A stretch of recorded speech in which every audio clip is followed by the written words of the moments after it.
What's up, everybody? Thank you so much for tuning in to another episode of the Basem Hanna podcast. Today, I am very fortunate to be interviewing my longtime friend, Matthew Rabba. Yes, sir. Matt and I have known each other since we were children. So I am going to definitely take the kid gloves off today when I'm asking him questions. Matthew is the founder and CEO of Matthew Vincent Group. Matthew, thank you so much for being on the podcast. Thank you for having me. I appreciate it. It's always nice I'm seeing surprised you actually said yes. I know, you know what? I'm not afraid of anything. Okay, before we get started, can you do a quick intro to the people that are listening to let them know what you do and absolutely. all that good stuff? Yeah, so just as you mentioned, I'm the principal owner of Matthew Vincent Building Group. Amongst a lot of other things, that's probably the core business that we have. I do a lot of residential, commercial work, some hospitality, but generally speaking, residential new builds, renovations, things like that. Very cool, very cool. Okay, so today I'm bringing back rapid fire. Okay, before it's a special event today, just for me. I only save it for special guests. Before we get started, just to warm us up and let the audience know a little bit about you, we're going to do a rapid fire question series. Sure. Normally, we used to do shots if you didn't want to answer the question, but it's 9:30 in the morning, so we're going to skip the shots today. But instead, you and I have agreed that we will donate money to charity. Absolutely. If you don't want to answer the question. If we don't answer the question, we will donate $1,000 to charity. And 100%. I will post this on Instagram right after to make sure that we donate. We still have to decide the charity, though. We're going to argue on it. Of the winner's choice. 100%. Okay. Regardless, charity's winning today. Charity's winning. Yeah. Okay. Do you want me to go first or do you want to go first? You go first. Obviously, you came unprepared, so you're... it's pretty standard stuff. Yeah. Okay. My first question to you. How much money have you made off of a project where you were a contractor and not an owner? Which one of your clients did you screw the most? Yeah. Hey, first of all, nobody gets screwed. Obviously. Nobody gets screwed. Every client is satisfied at the end of the day. Yes. You're looking for a dollar figure or a percentage of No, project. I want a number. Oh my gosh. You might as well just donate the money. Repeat the question again. I gotta get it very accurate here. How much money have you made off of a project where you were a contractor and not the owner? Okay, so we're gonna talk about like a fixed rate contract. I'm talking about dollars, bro. Like, just tell me the number. I'm gonna say just donate. Just tell me. United Negro College Fund. Here we go. I'm going to say this charity is going to be a lot richer today. Yes. I am not going to answer that question. I didn't think you would. Yeah. Answer that question. Charity.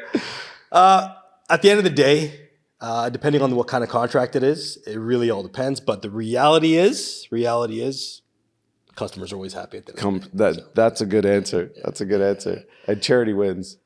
So, on that topic, yes, Mr. Hanna. Yes. Oh, we're getting deep. In all your real estate dealings, yes, and partners that you've had in, okay? Yeah. How many times? No, let me put it this way. Have you ever put yourself in a position where you intentionally, knowingly, screwed somebody over? Never. Okay. Never. Are you kidding me? That's an easy answer. Why would I? No, never. You know, like, listen. Hey.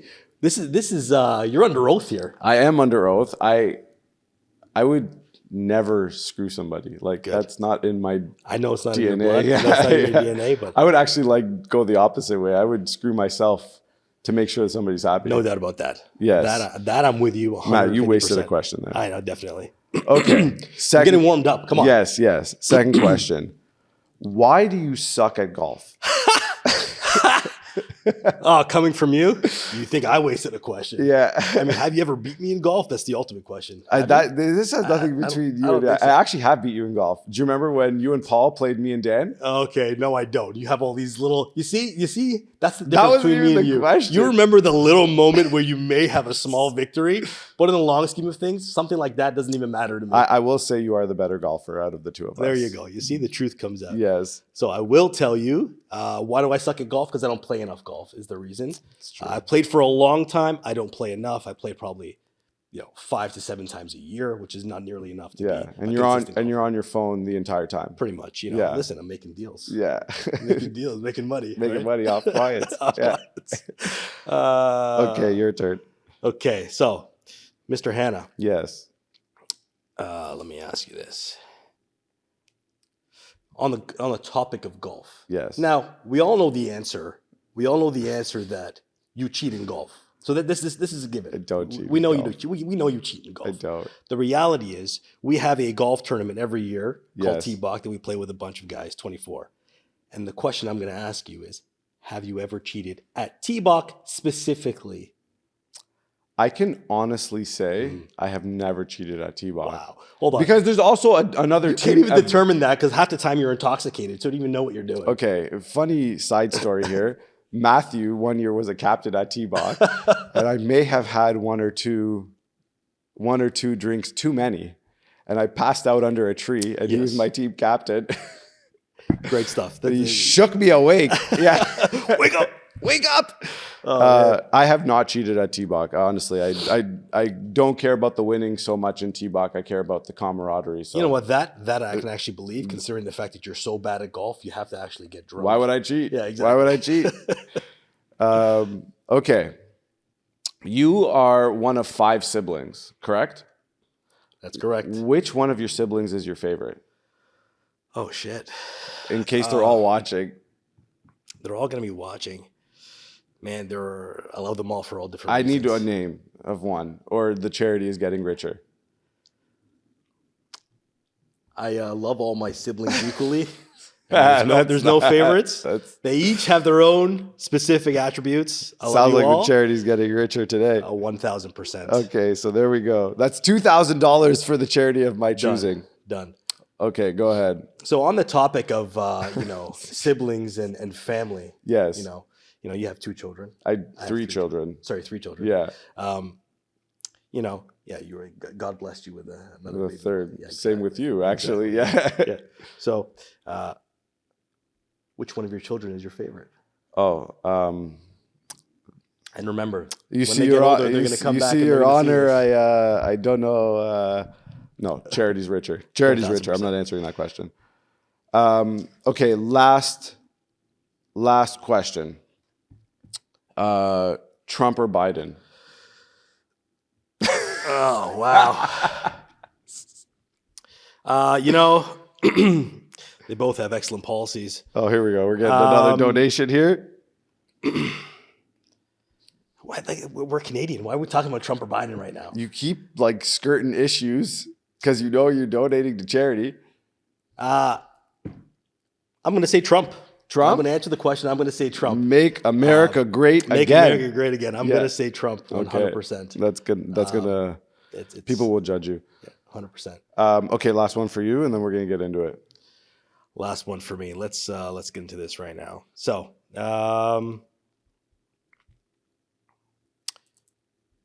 if you had to do it all over again, if you had to, choose a company, or not choose a company, I'm saying, let's talk about your house. Yes. Okay.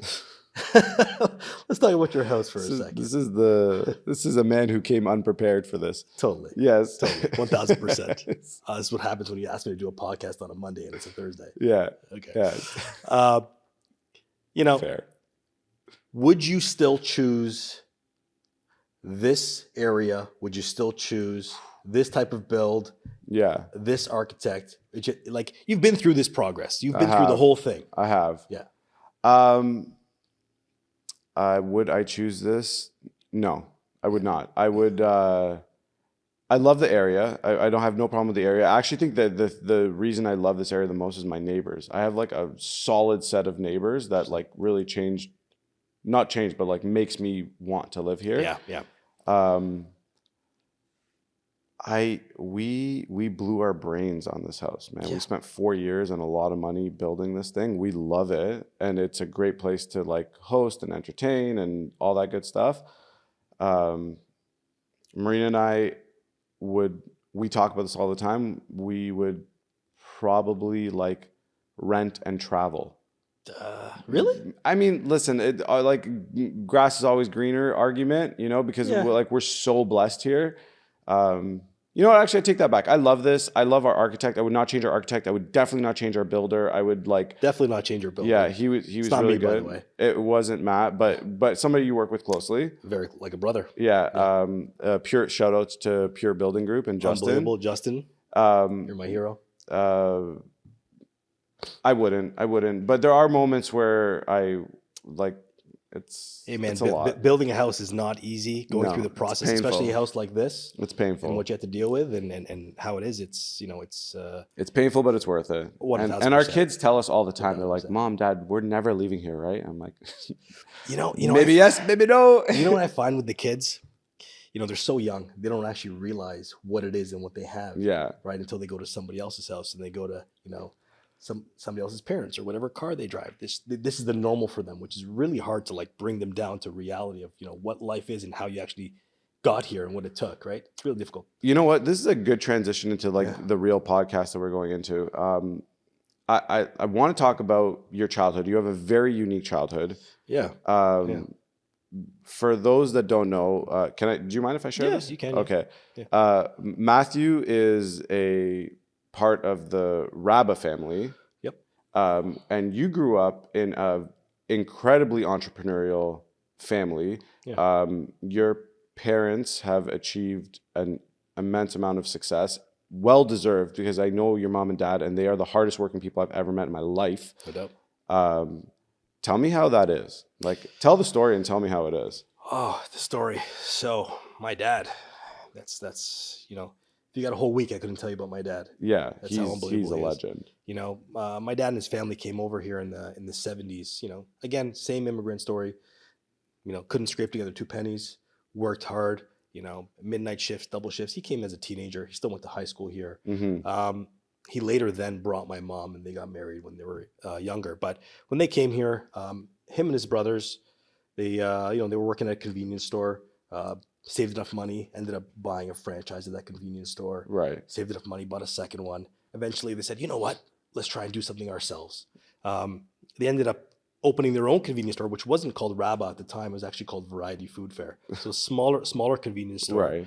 And eventually, that built up to the concept of, hey, you know what? We're downtown Toronto, and you can't buy certain groceries. You can't buy certain things on off hours, which is where the concept of 24/7 came about. Listen, they were already working 16, 18 hours a day in the convenience store. They had no employees. It was just them. Right. Each brother taking a shift, busting their ass, making sure they were surviving, making sure they had money in their pockets. Mm-hmm. Right. They were all living together in one house down on King Street. You had like 10 of them, with their families. And, eventually that came into the concept of Rabba, which was a 24/7 grocery store concept, but in a smaller scale. And that really took, I don't want to say it took off, because in the moment, it's such a far-fetched concept. Right. To have a grocery store that's 24/7, have staff for 24/7, downtown Toronto. How are you going to make it? There's so much overhead with that. Mm-hmm. And really what it came down to was quality, and it came down to service. Back at that, man, service is so different now than it was in the 80s. Watching my dad do what he did, where he would start a store, he would have all his customers, he would know every single person by name. He would know every single customer, what their order was. If they were smoking cigarettes, it'd already be on the at the till waiting for them. Knows their personal life. They would come to him for advice. He was like the community. Like a barber, like a therapist. Yeah, like a barber. Exactly. He just knew everybody. So he's still like that. He is totally still like that. He's totally still like that. By the way, funny story. Only person I know that comes to our kids' soccer practice, like, he's an awesome granddad, probably an amazing, like, one of the best granddads. Only person I know that comes to soccer practice with an RM. Oh yeah, 100%, 100%. Listen, man, my dad is on a different level, and like growing up in that world. So here's I think the biggest testament to my father and my mother. My mom is. Yeah. My dad is so. Oh, man, he's such a genuine, amazing human being that he's so nice, he's so kind, he's so loving, and he just works so hard, so ethical. Like he is, such a great guy. Yeah. So by the book. And then you have my mom, who is unbelievable woman. She is your mom playing my wedding. Yeah, she is. She's shout out to Rabba Events. Rabba Events. So if you need a wedding, my mom is the one to go to. I tell you, she came to this country uneducated. She didn't have she got married young. She didn't have the opportunity to do certain things that other people in this country were willing to do or could do. So, man, she is a hustler. My mom is a hustler and a half. She is. Oh. So the reason I wanted to bring them up is because it's hard to understand and explain you without understanding that history. Obviously, I've been blessed to have we've grown up together. So I, despite the fact that you don't know how many children I have, asshole. Hey, I forgot about the third one. Yeah. You know what? He's young. It happens. He's young. Our kids go to school together. Yeah. You got me. Okay, you got me. How come that wasn't one of the rapid fire questions? Yeah. How many kids do I have? Yeah. It's okay. You're already donating. Your story is so unique that it's almost like you need to start from the beginning, because it's not every day. I started entrepreneurship early. You started entrepreneurship earlier. Yeah, no doubt. I don't think you've ever had a job. I've had plenty of jobs. But you know what I mean? Post university. Listen, entrepreneurship for me, it's like I was not necessarily born into it, but I was born into it. And I'll tell you the thought process. And again, you gotta hand it to my mom and my dad. My dad, people will see, the name and the success and be like, oh yeah, this rich kid did whatever. Yeah, got all the money, whatever. But that's totally not the case. My dad really humbled us. It was, again, these stores are 24/7. Yeah. Growing up, 10, 11, 12, you're coming to the store on the weekends, you're mopping floors, you're sweeping, get the apron on, help out, take out the garbage, do whatever it takes. This is not a free reign here. And, everybody had to work their own way. Right. The store was our life. Right. So they're, again, 24/7, 365. So when all my friends were out there on New Year's Eve celebrating and partying, guess where I was? Yeah. We're not paying somebody time and a half to work the cash register. We have 5 children. Exactly. Yeah. So, we're working, we're constantly stocking the shelves. I've had probably every position in that company, down from cleaning grease traps, mopping floors, putting together and building some of the stores, to driving trucks, logistics, top to bottom. And it's just the work ethic he kind of instilled in your brain. You don't get something unless you work for it. Right. And that's really the most important thing, right? Things aren't handed to you. Yes. Can we afford it? Can I get you a cell phone? Can I get you a computer? Yes, I can, but earn it yourself, buy it yourself, put the time in. That is something Marina and I are trying to actively instill in our kids. We have means, but and you're blessed to be growing up in a household like this, but we're not giving it to you. Yeah. We're definitely not giving it to you. You have to earn stuff. It's hard. I have my own kids. It's so hard. It's very hard. I don't know how they did it. It is so hard to do that. You want to give them the things. You want them to earn it, but it's just... Your parents' generation, my parents' generation, I don't know. Totally different. Yeah. It's not... if we are 10% of the people they were, I think we're successful. You want to know when that really hit me really hard? I'll tell you. My dad, working 12, 14, 16 hours a day. He's got 3 boys. They're all playing hockey and playing sports. And I'm like, I got 3 kids. Yeah. I barely take them to... I take them to soccer. I take them places. But I'm like, man, I used to give my dad shit for coming home late and taking me hockey. Yeah. I didn't realize how much stress and how much pressure, how much mental load this man had, right? Yeah. And I'm sitting here, 14-year-old kid, giving him shit because I'm 15 minutes late for hockey. Now, as a dad of 3, And being a serial entrepreneur and having all these businesses, I'm like, wow, how did this guy do it? It's so hard. We are truly blessed. And I'm pretty much a full-time chauffeur now, so that's what I do from 4 to 8 I mean, p.m. you're semi-retired. That's what happens. I work harder now than I did before. Tell me about the journey. Let's move away from our history and whatever, but tell me about the journey. How did you get to Matthew Vincent Group? Yeah, it's a good question. And it really all says, how far back do you want to go? I'm not going to take it as far back as I should. Let's start at IT consulting. Okay, IT consulting. Wow.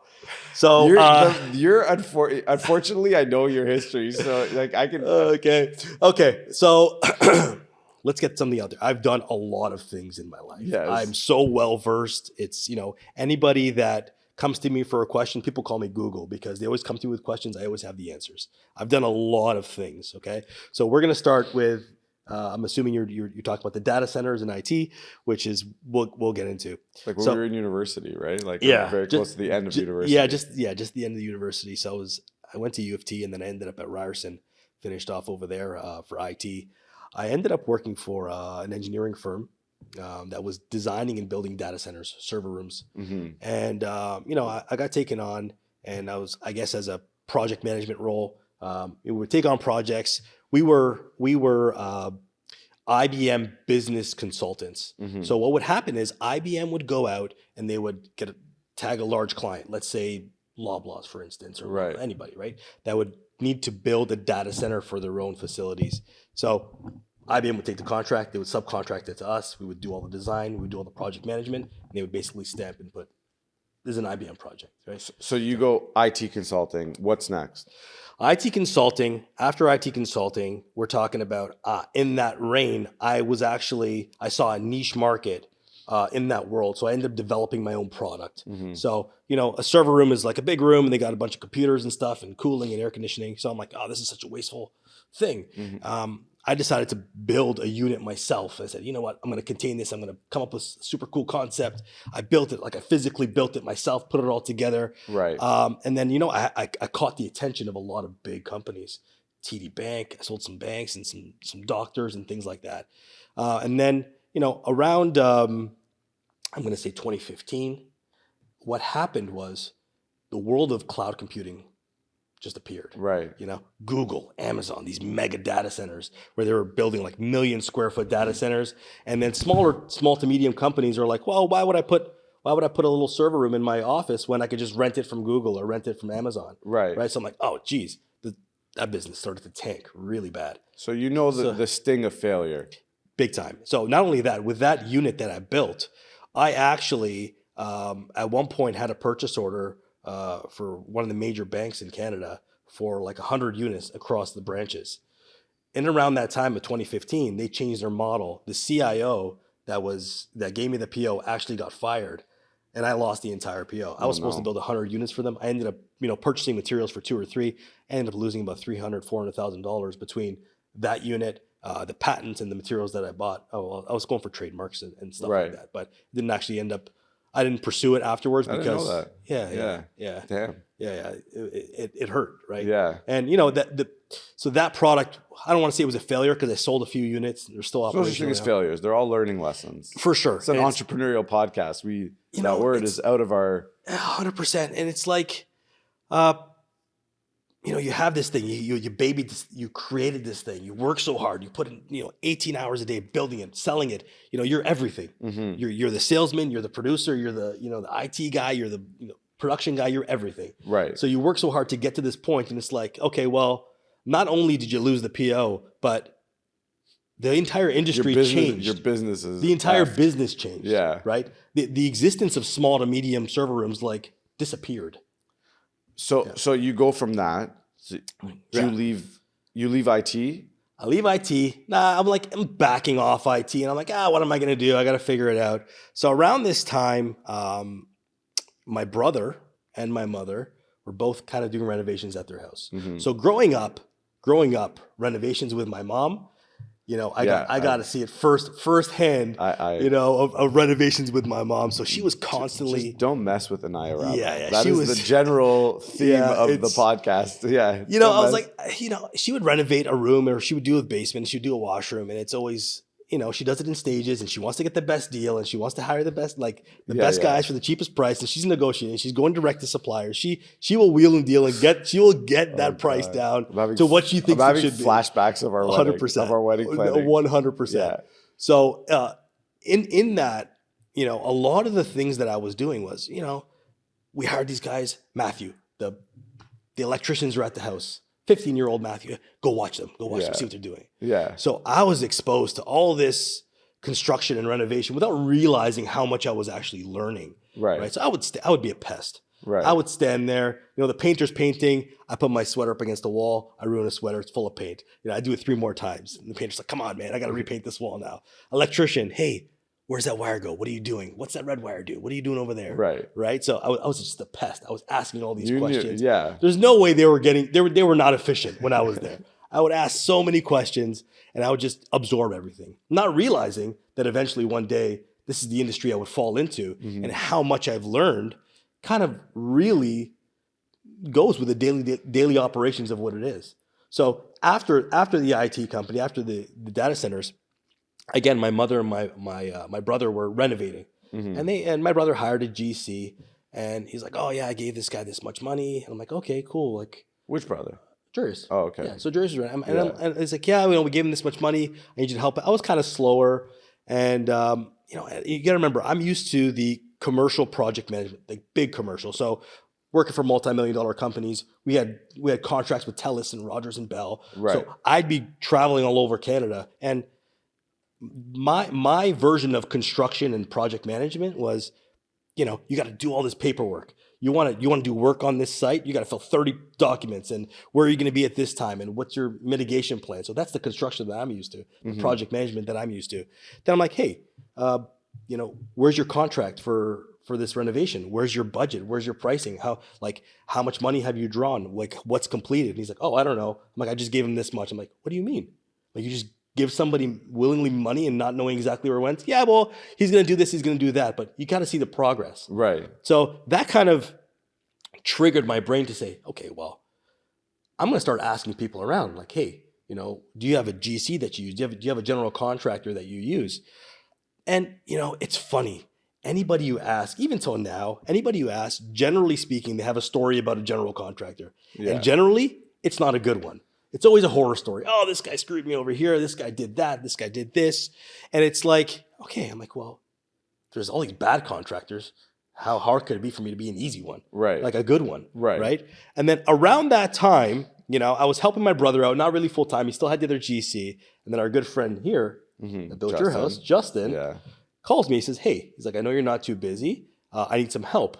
I'm doing a large project in Mississauga. I have nobody in Mississauga, right? Is this for my house? No. So we're talking like 2015. Yeah, I was going to say, this is like... No, 2015. So like, he says, you know what, I need help with somebody supervising it and taking control of that. I'm like, Justin, like, I've never done like large residential. I'm like, I do commercial. I know that in and out. I don't know. He's like, are you kidding? What you do compared to what we do in residential, you're going to laugh at what it is. I'm like, okay. So he just threw me into this project, right? And I kind of like, spread my wings and I was over there. So he gave me the really, probably one of the biggest, like, it wasn't an easy project either. Right. So starting out as a GC, I was literally thrown in the deep end, but everything was great. Everything worked out well. It was a fantastic project, looked amazing. But I got to hand it to Justin, like really believing that I could do something. I didn't know that Justin was like the part of the genesis of Matthew Vincent. It was more like Justin. Listen, I didn't pick Justin because I thought he was the best home builder, although I think he is a very good home builder. I picked him because I trusted him. I knew 100%. He would not. That man. Yeah. Remember, like, have you ever cheated or lied or whatever the question you asked me? I think Justin would, like, and you obviously, like, but like you guys come, But he has a different way about him, man. He's I'll tell you, Justin good guy. he's a special Justin, guy. you're a good dude. Yeah, 100% a good dude. But you know what? I'm gonna parlay that into something else, actually, and that's anybody who is looking for a builder or a GC for a major renovation or like an addition or whatever it is. Yeah. It's not necessarily 100% about price. It's not necessarily about how good they are or how bad they are. The most successful project you're going to get, and I'm telling you, the most successful project you're going to get is how well you mesh with your builder, how well you can communicate with them.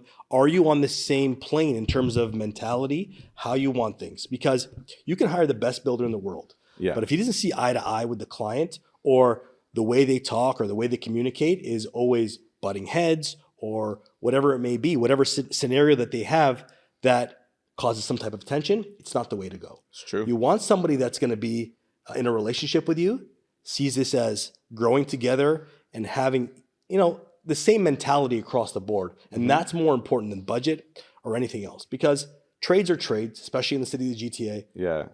Everybody uses the same trades. Yeah. Especially when you're in this upper echelon. Like the good trades are all the same. The good trades are all the same. You're going to see a lot of the same houses. Exactly. A lot of the same. No, we're not talking about spec houses. We're talking about full luxury custom. A lot of the trades go across a lot of the builders. Right? So the reality is, who are you compatible with? Mm-hmm. Who's going to make you feel most comfortable with your house? Not just the price, because realistically, the price should be pretty close across the board, plus or minus 10%. Yeah, everybody's going to charge their. So for those that don't understand or don't do like renovations or real estate, whatever. The way that a GC works is you'll go out and price a contract to 2-3 different trades. Yep. And you charge like a percent. Yeah, a management fee. And that's how GCs work. So like if you have a good GC, they're, like you said, like it's plus minus, like depending on the percent they're charging, and it's usually within a very tight range. Yeah. Like GC's money is pretty fixed, based on the amount that the project costs. Exactly. Yeah. So you start working for Justin, and then it turns into Matthew Vincent. Working with Justin. With Justin. It's okay to be never humble. Wanted me. Hold on. It's okay to be humble. And I'll tell you why I'm saying that. He never wanted me to work for him. Yeah. He never wanted me to work for him. It's like, hey, Matthew, this is not my project. This is your project. So funny. That's where you. That's so you, by the way. The way you answer that question. Yeah. Okay. But it is. Yeah. But that's Justin too. It's like he's not trying to hire me on to be the next supervisor for Pure, right? He sees what I am. He sees what it is, and he's bringing you into the industry. Bringing you to the industry because he knows. But that was the transition into Matthew Vincent. That's the full transition into Matt. Well, it wasn't. To be honest with you, it wasn't called Matthew Vincent from day one. I know that too. Yeah. 2015, 2016, it was called Method Management. And oh my God, I forgot about that. Okay, yeah. I mean, for legal reasons, I have to change the name. But more than that. Once I got that cease and desist. Exactly. That happened. Yeah, it did. So, 2016. My first son was, and people ask me all the time, who's Vincent? I'm the principal owner. I'm the only owner of Matthew Vincent Building Group. Who's Vincent? I said, he's my partner. Yeah. Right. But really, Vincent's the name of my firstborn son. So 2016, he was born. The latter half of 2016, I changed the name to Matthew Vincent Building Group. I thought it was more authentic. I thought it was more, I love homey it. feel. I love the name. So, and maybe one day, listen, he's not forced to. Maybe one day he wants to take it over and be in construction. That's great. Forget your other two children. Yeah. They don't get naming rights. Hey, I have more than one business. Yeah. Okay. So, talk to me a little bit, just for the sake of people understanding exactly what you do. Talk to me a little bit about what it is that Matthew Vincent does now. And then I want to jump off of like your history, and we'll talk about something else. Sure. Yeah. So like really Matthew Vincent Building Group, it's pretty wide in terms of what we're capable of doing and what we do. Mm-hmm. So do. Yeah. Sorry, we're still children. We're children. Yeah. The reality is we do new custom houses, whether it's spec, which is built off of spec for resale or for rent for a client, or we'll do client build. So a client comes to us and say, hey, we want to build a custom house, or we'll do major residential renovations. So we're not the type of company that's going to do just your kitchen. It's going to be a major renovation, a second story addition, a back end addition, underpinning, major, right? Right. Complete house gets gutted. So that's typically where we sit with the residential. Okay. Yeah. I was going to say, and commercial. And then on the commercial side, which is like really growing and where we're seeing the most growth in the last 2 years, commercial side, I do a ton of pharmacies, Yes. a ton of medical, dental clinics, coffee shops, and as of the last 2 years, a lot more restaurants. Oh, Yeah. nice. Yeah. Very cool. Yeah. I'm blessed to have known Matt for a while. Just to give you a little plug here because you deserve it. It's really hard to work with your friends, like that, like as it goes. Matthew has been the contractor, the GC for my brother-in-law and one of our mutual very close friends. And I can tell you that both of them have loved working with you. I appreciate it. Like I haven't had the opportunity of working with you directly because, Justin stole your business. But definitely not. Hey, remember when I said compatibility? Yeah, that's true. Just a couple of alphas in a room is no good. Matthew and I know our limits. Yeah. But I can like through osmosis and just through hearing about it, I have only heard good things, and it actually fills me with joy and pride to know that like one of my boys is crushing it the way that you are. Appreciate it. So if you need a contractor, Matthew Vincent Group. Forget about the other two children. Okay. Switching over to just kind of like life lessons. So the purpose of this podcast is like to obviously like profile somebody who's taken an entrepreneurial vision and seen it through to completion or like success. Yeah. What is a big failure in your life or the biggest failure in your life, and what has it taught you? Oh, biggest failure in my life. Such a hard question. I don't want to go back to the server room days in that unit because I don't consider that a failure. No, sorry. Biggest from monetary value. Biggest mistake. We don't use the word failure. I'm going to tell you the biggest lesson I've learned in my life. Unfortunately, and it puts me in a certain mind state as well. Is choose your partners wisely. Oh my gosh, that's so true. Choose your partners wisely, and I learned that. Fortunately for me, I learned that very young in life, like way before. I'm talking about way before anything. Yeah, I've been entrepreneurial my entire life. I've started multiple businesses since I was running stereo equipment out of my garage when I was 15 years old. Like I'm not going to keep exposing you on camera, but I know a lot. I know a lot about Matthew Rabba. Okay. I'm not afraid. There's nothing bad. Everything's good. It's not. You were also a club promoter at one point. I was a good friend, Patrick. So, hey, you know what? Shout out to Natter. Patrick. Well, you know what? And Natter, till this day, if you ask Natter, hey, who was the best street promoter out there? He's going to tell you Matthew was reeling him in all day long. So, it's a testament to what I do because whatever I am doing, it's going to be not 100%, it's going to be 200%. But that's a lesson that everybody can take, right? Like that is an attitude. Like I've had the good fortune of watching you grow up. We've grown up together. We're the same age. We kind of like revolved around each other when we were younger. Yeah.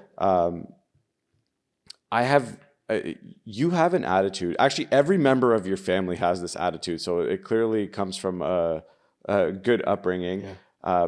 You guys try, and the effort that you put into things is very inspiring. Yeah. Like I've seen whatever it is that you do, whether it's the work that you do, the way when we go out, like the effort that's put in, the organization that your bros put into the golf tournament, or their own businesses. Like you guys are a great bunch. That attitude is everything. Yeah, honestly, it's a true testament to my dad and my mom. Yeah, my dad, he is so, and choosing his words directly, don't do anything half-assed. If you're gonna sweep the floor, that better be the cleanest floor I ever see. The best swept floor. The best swept floor I ever see. Like, don't do anything half-assed. If you're gonna do it, do it. If you're not gonna do it, don't bother. I agree with that. You are an owner of residential units, correct? Yep. This is a question I've started asking all of my guests. Um, what is your view on the Residential Tenancy Act? Yeah, that's a tough one. Is it Yeah, well, listen, it's not in favor of tenants. I could tell you that. of tenants? Sorry, of landlords. Yeah, But what are we on the flip side? As a landlord, we're here, we're putting in the money, we're putting in the effort, we're giving people a place to live, right. and at the end of the day, you really just feel like you're getting taken advantage of sometimes, and anything. Listen, and I'm not talking about. I have, like, knock on wood, I have fantastic tenants. Right. And they've all been pretty good. But there are a couple situations where, you get into, things are delayed and, they're not paying and you can't get them out of the unit. And we're dealing with a situation now, not me personally, but someone very close to me where, they're trying to either sell the unit. And it's just, there's too many hoops that a landlord has to go through in order to take back what's theirs, right? You own this piece of property and you're giving every single right, you're giving every single loophole in the tenant's favor, to the point where, why am I losing money, right, by giving somebody a place to live, Right. And on the flip side, I understand people need a place to live, and I'm all for it. And if a tenant came to me and said, Matthew, these are the hardest times of my life, I really can't do it. Here's my payment plan. This is what it is. I'm all for it. And when it comes to helping people, you will not find another person that is more willing to help people than me. Right. I'm very sympathetic to people's situations, right? But it's tough. You got to wear both hats. On a personal level, you're very sympathetic, but as a landlord on a business level, you got to be profitable, especially if you have people in there with you. Sure, it's a business. Yeah. We're not doing this for free. Yeah. Most politically correct answer I've heard on that subject. A couple more things, then we'll Shout wrap. out to my tenants who pay on time. Yeah, right. Yeah. Thank you. But the thing is, I'll tell you, like, I do a lot of property management. 95% of tenants, 98% of tenants are amazing. Great. It's the 2% that kind of like spoil they're ruined for everybody else, right? They just put a bad name on it, really. Is what it is. Yeah. But and just to defend tenancy, and there are bad landlords. There are people that use this strictly. Like, if you are in that landlord-tenant relationship, you have to be about the relationship first. 100%. As in everything in life. If you're a good landlord, odds are your tenants will pay.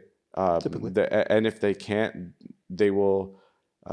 Most people aren't trying to screw you. Like, they're just not. They want to be good people. They pay the rent on time, and if they can't, there's my doorbell. Yeah. Go on.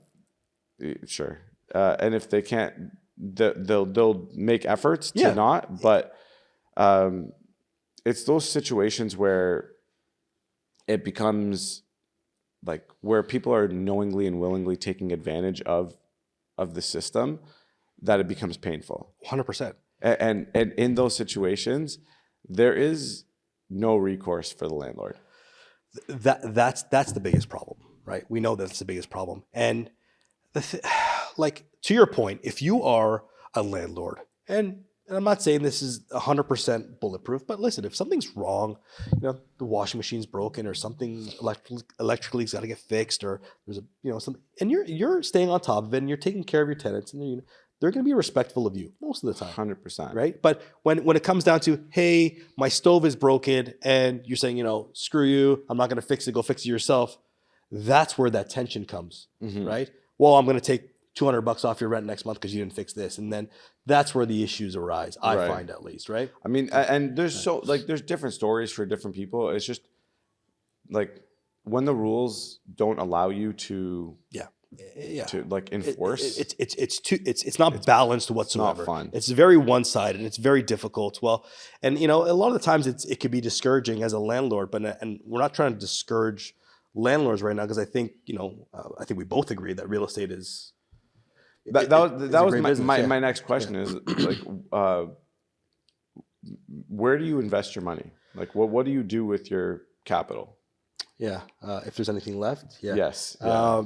Right now it's in various places. It's mostly when I talk about real estate investment. It's mostly in single dwelling residential. You know, This is some like buying spec homes, buying land, building a house. yeah, selling well, it. either buying a property that has, you know, a rundown bungalow, rezoning it, getting a fully detached house, more square footage, maybe making a multi-unit residence, so 2 or 3 renters, right? Right. So either that gets sold after it's built, or we have, you know, 2 or 3 renters in there, and then it gets sold to renters, or, you know, if the cap rate's great, we just keep it. Right. You know, and then there's other scenarios where we take larger properties and we try and put in, you know, a little row of townhouses, multi-res. But again, the process, as you know, the process in order to get rezoning and get, you know, carrying a property for that long, and the money it takes and the effort it takes in order to get something to where it's a finished product,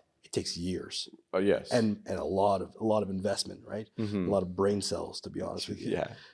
Trust me, I know. Yeah, it's tough. It's tough. And, you know, at the end of the day, we are going through this entire process. You've taken sometimes 10 years to get a project up and running and going the way it needs to get, right? You get to the finish line, and all of a sudden you have tenants that are not going to pay you, right? And you've gone through this entire struggle. It's so disheartening, right? Yeah. But we are talking about like the cautionary tales. We've both done really well in real estate, thank God. Well, I mean, there's some losses in there. Not everything is puppy dogs and rainbows. Like, I definitely, you know, it's not like you're picking up a property and everything's a gem. You know, but we put our effort in, and like this is our like let's not kid ourselves. This is our life's work, right? Like I'm in development, you're in construction. Like there's no like this is what we do for a living because it makes money. So like I don't want to like shy away from that. There's money in there, and you know, I think people sometimes see that there is money there, and it's like, oh, it's so easy to do. Let's do this. And you have the one-time flippers or whatever, and that really puts a bad name out there for people that do it properly, right? As, you know, as a core business. And I'll say that, you know, we live and breathe this every day. This is what our life is. We know the ins and outs, what it is. You know better than anybody. It comes down to timing, right? When you're buying, what you can do with it, what you can sell it for, and really, nobody can predict that. We have some guesstimates. We have some, you know, indicators that will tell us whether or not it's a good time to buy or sell. But hey, sometimes you make mistakes. I agree. Yeah. And on that note, what is your view on the market today, and where do you think it's going? Oh, my view on the market today is, man, you better buy some properties right now. It's going to go back up. I feel like, you know, Q3, Q4 this year. Yeah. I think come this summer, it's going to start to rise a little. It's already, listen, it's held off. It's held off. People are still buying. Okay, it might not be, you know, 1-2 days where houses are getting sold, but the market's still there. It hasn't, quote unquote, crashed, in my opinion. There are some sectors that have taken a little bit of a hit for sure. You know, pre-con condos, stuff like that. Not the world that I'm in, to be honest with you. So when the world I'm in, the world, unfortunately for you, the world you're in took a little bit. All right, it's not even that bad. Yeah, it's like exactly. People just want a good deal now. Yeah, but you just said it. It's really not that bad. Yeah. For the largest dip in you know, a while. Yeah. Right. You as a developer are saying it's not that bad, right? I don't want to be in this market. No doubt. I don't. No doubt. But like, but it's on the upturn, in my opinion. Yeah. Yeah. I mean, okay, so you heard it here first. Matthew Rabba thinks that the market is coming back Q3, Q4. I think so. I honestly, I think so. I think I don't disagree with you. Yeah, I think once, listen, the government's afraid, the Bank of Canada is afraid to just drop that one drop. Yeah. Okay. I feel like once that, just even that quarter, even that comes down, it's going to be like pandemonium. Quarter basis point. Yeah. Just for those. Quarter basis point. Yeah. So it's coming. Inflation is down. You know, everything is being, you know. But, you know, like I hear things about productivity, like, and there are problems with the Canadian economy. Like there are some big fundamental problems with the Canadian economy. No. I think that we have a very strong population in terms of like immigrants come here, they come with money. Like I think a big economic driver for the Canada and the GTA specifically is new money coming in from the rest of the world. No doubt. But we have to get better at what we do when we're here. Like there's some people that want to do good things, that want to be productive, and like the opportunities and the space to do it are not presenting themselves as clearly. Yeah. It's definitely tougher. But at the end of the day, like the market it's bad right now and it's not horrible. Exactly. Yeah. Exactly. And if you've purchased something in 2021, 2022, where the market was pretty hot, and if you still can maintain and hold that property till now, you're gonna do well by 2025. Yeah. Okay. Like it's been a tough road keeping it and holding it. Listen, my entire company hinges on it. Really. And that's why it's not the only reason why I'm saying it. I truly believe it. Right. Otherwise I'd be fire selling everything that I have, take a little bit of a loss everywhere and just get out. Right. You're actually starting to see the market come back up slowly, like even like month over month and year over year. It's still been 5% year over year. Yeah. In a down just market. Less sales. Yeah, exactly. Yeah, less volume. You know, it's a little bit tougher. It's going to go back up, especially when rates come down a little bit. But the reality is people are still getting mortgages. People are still getting approved. It's although tougher. Honestly, the biggest thing I think, how are you going to sit here and say that this market's going to crash, everything's going to go coming down when there is such a massive demand for residential units that you have every aspect of government, municipal, federal, everybody's coming through and saying we need more houses. Oh, it's comical. We need 1.5 million homes in the next 10 years, and we build 30,000 a year. Yeah, and really the biggest, and I'm not going to call out the municipalities, but really that's the biggest wall right now, because they're you have the Ontario government saying we want to build more houses. Here's the incentives. Let's build them fast, and as long as you're within these areas, you can build whatever you want. No site plan approvals. Like they've made it pretty clear. Then you have the municipalities that are like, okay, we're not going to really abide by it. Yes and no. And then you have the federal government, who's now going to be very aggressive, and you're going to start to see, it's already come, but you're going to start to see a lot more incentives, a lot more grants, a lot more loans to build houses. Right? It's already started, but it's going to come more. Right. Well, I think that might have been the best 5-minute section of our podcast, the most informative at least. Yeah.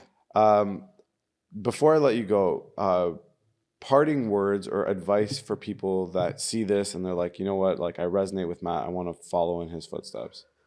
Oh, follow my footsteps, man. That's tough. Leave the people with a little bit of wisdom. So what do you want? So how to get into this business and what world? Becoming a GC, if you're a small guy trying to become a GC, where are we going to take this? Mike's on real estate today. All right. Yeah. Let's say this. I'm going to say becoming a GC. If you're a young entrepreneur that wants to become a GC and wants to become something and create a brand, let me touch on this for a second. Brand. Yes. Brand. Like your brand and your name is the most important thing on this planet. You touched on it a little bit when you said, clients of mine personally that said, hey, they've done phenomenal work. And I take a lot of pride in that. Right. When somebody sees that, somebody sees that logo, I want to make sure it's synonymous with something, right? Nothing bad, but synonymous with, taking care of people, making sure the job gets done properly and, respectable, right? And that's a big part. So you only have one shot at your brand. Don't ruin it. Okay. It only takes one job or one person to really put you in a position where it's not where it's supposed to be. Right. Parlaying into that, if you're in this business and you want to become a builder, you want to become a GC, and you're young, you got to learn. You learn. You go. If you don't have a lot of money, that's fine. You go to a builder, you go to a GC, you go under his wing, you take in the information, you absorb, you put in the time, you put in the effort. Don't be that guy who shows up, at 8 o'clock, you're ready to clock out at 4, 7 to 3, extra effort, extra time. Ask the questions. Hey, what's going on? Oh, why do we do it this way? Why is that? Get to know the drawings, read the drawings. Don't just do your job and go. Because the more you learn, you take those aspects and you try applying them in your own life. And I'm not saying don't go and start a business right away. While you're working for somebody else, maybe take on a side job. Okay? And I'm not saying go get a stranger. Go talk to your aunt. Go talk to your uncle who wants to finish their basement. Right? Because they're not going to be too concerned with timelines. And if you screw something up, they're going to forgive you. That's a good piece, Yeah, actually. they're going to forgive you. And you know, you're not going to charge them a lot of money, if nothing at all. Maybe you do it for free. They pay for the materials, but you got to practice. You got to learn.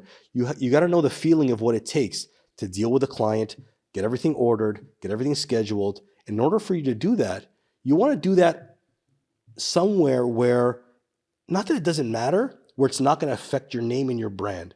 So if you do make a mistake, which is inevitable, there's no such thing as no mistakes in construction. Right. Right? It's inevitable. At least it's going to be somebody that you can trust. It's not going to go around and say, hey, my nephew screwed this up. No, but he came back. This was messed up. He fixed it. We took care of it. And that's where you have to learn. It's learning. I mean, I couldn't agree more. Matt, thank you so much for being on the podcast. I really had fun today. I'm sorry for asking you tough personal questions. Bad. You know what? Hurt my pocket a little more than I like. But you know I'm what? gonna I have no problem. I have no problem. Actually, you know what? Before I go, I talked to you about this in like a little bit before. A couple of guests that I've had on we've been talking about doing like a give back. Yep. And because of the skills that you have, I actually think you would be a perfect addition to our give back crew. Sure. We are going to we're basically going to ask people to submit stories to us, and we're going to basically like blow somebody up in a good way. Okay. Where they like whether it's a restaurant owner or some kind of a business owner, like an entrepreneurial challenge where I have somebody in the creative space. We have somebody in the advertising space, but if we have somebody in the construction renovation space, like we could really change somebody's life. Are you down to do that? Matt has no idea what I'm doing. You're literally putting me on the spot, but the answer is, if you know me, and you do know me very well, I'll very rarely say no to anything. And if it's about helping somebody and helping anybody, I think we could change somebody's life. I'm always on board. I am always on board for that. Always. If somebody, this is my life. Yeah. My life is, if somebody genuinely needs something and I have the capacity to do it, I'm going to say yes every time, nothing in return. It's just how I live. Okay. Yeah. You are part of the crew. Yeah. We are going to do this soon. Stay tuned for more details. Matt, thank you so much for being on the podcast. Thank you, man. Appreciate it. Well, that's another episode of the Basem Hanna podcast. Thank you so much for tuning in. If you want to catch this or other full-length episodes of the podcast, you can find us on Spotify, Amazon, or Apple, and full-length videos on YouTube. You can also go to our website, basemhanna.com. That's BASEMHANNA.com. Till next time, peace.